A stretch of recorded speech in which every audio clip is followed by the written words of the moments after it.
I'm John Stock. I work for United Plant Savers, and we're here at the United Plant Savers Botanical Sanctuary in Rutland, Ohio. All right. And then if you just want to tell me everything you were going to tell me a second ago as well as we're walking around. Yeah, well, I was just going to introduce the property to you. This is the beginning of the farmstead here where you came in, and the property basically surrounds Main Holler, which goes on out to the west, out this way. So both ridges on either side and beyond. Cool. Yeah. All right.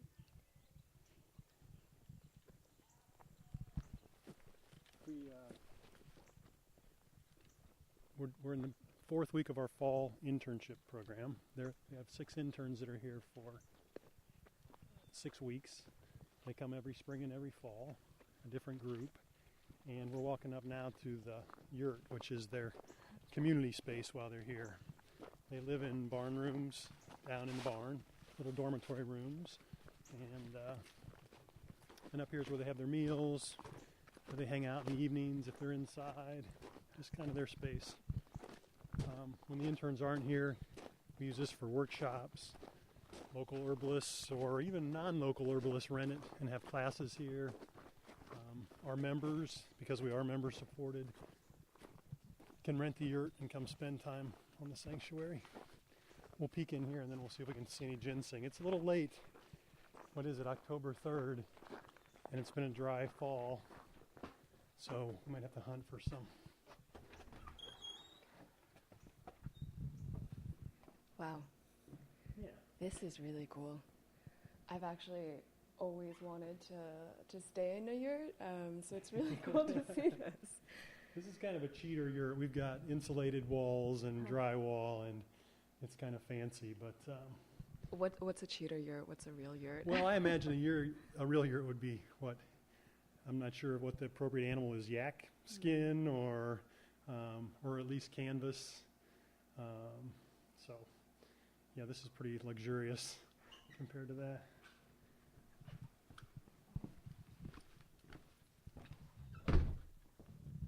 And where do the interns typically come from if they're staying here? These interns are from all over the U.S. Port Townsend, Washington. One came in from San Jose, Massachusetts, Denver, Wisconsin. I don't want to leave anybody out. I think I'm forgetting one, but pretty much all around the U.S. for this group. We've had them from all around the world. Australia, New Zealand, Nigeria, Canada. Yeah, they come from all over.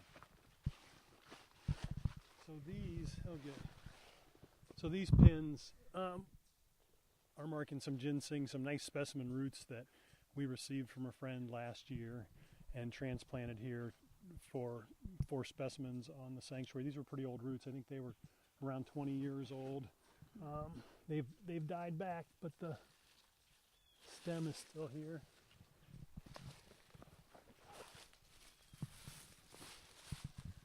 Now, if you didn't have these flags here, what would you be looking for to find ginseng? Well, this time of year, you can look for this bright yellow color. They're kind of flags. Is that part of the ginseng? Yeah, that's it.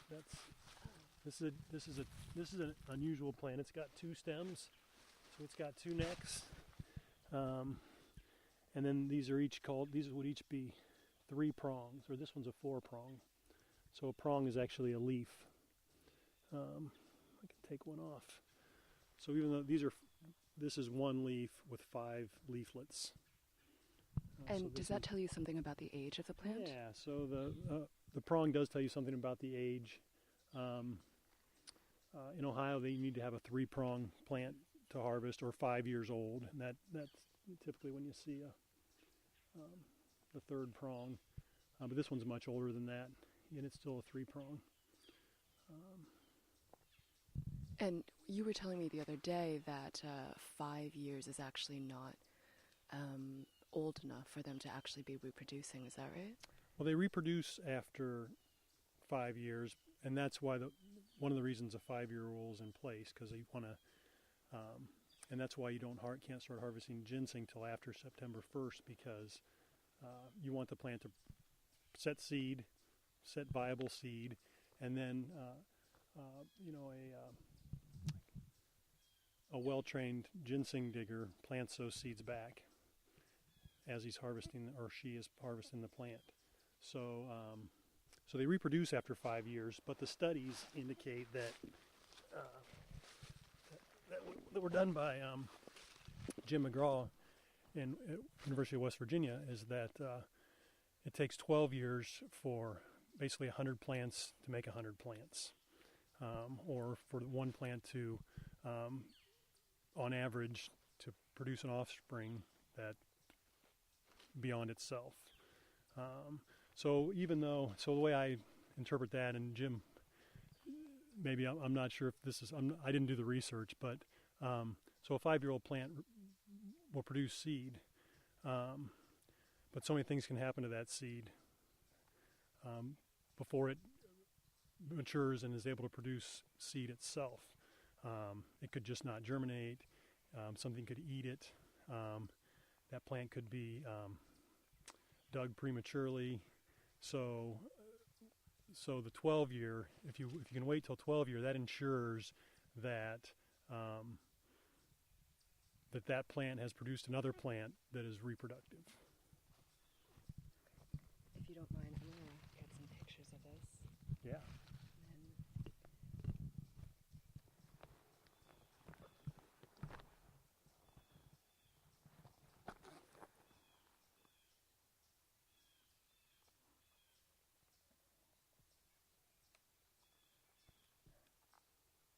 And then what else is around the ginseng right now?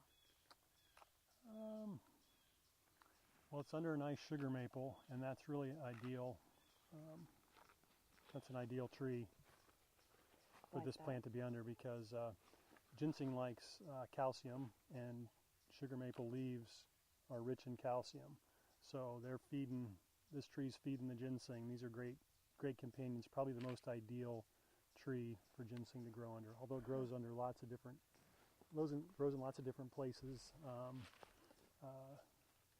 Sugar maple in particular is a good companion. If you're looking for a place to plant ginseng, there are a lot of factors that go into that: which way the hill's facing, what the soil's like, what other plants are growing around there. But a good place to start looking is in a sugar maple forest. And there's only 2 ginseng.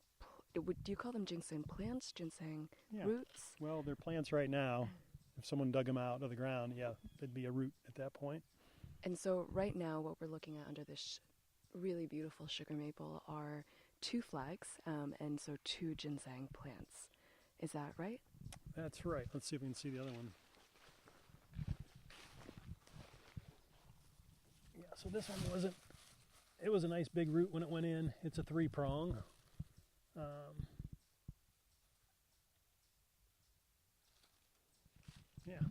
But they're about done. They're difficult to find if you're a digger around here, and this site on this elevation. You better dig some root this weekend, or you're not going to be able to find it. And so these 2 plants that are here, are they going to be dug, or what are your goals with having them here? Yeah, these are more demonstration plants, so people can come to the sanctuary and get an up-close look at big mature plants.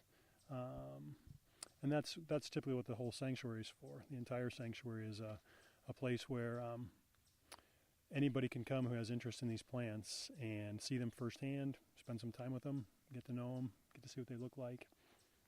Here's another one that we're famous for. This is golden seal. This is sometimes referred to as a golden seal sanctuary because just up this trail, we've got one of the largest documented patches of golden seal anywhere in its range.